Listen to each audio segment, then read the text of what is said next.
You ask Tiger to solve. This deals with linear equations with one unknown. The final result is k equals 15. Let's solve it step by step. Group all constants on the right side of the equation. Subtract 3 from both sides. Simplify the arithmetic.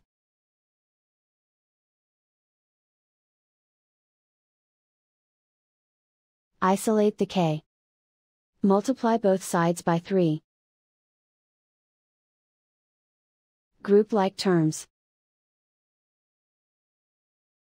Multiply the coefficients. Simplify the arithmetic.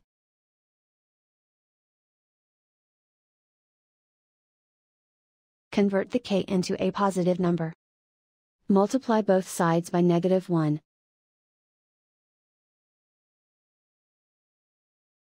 Remove the ones. Simplify the arithmetic.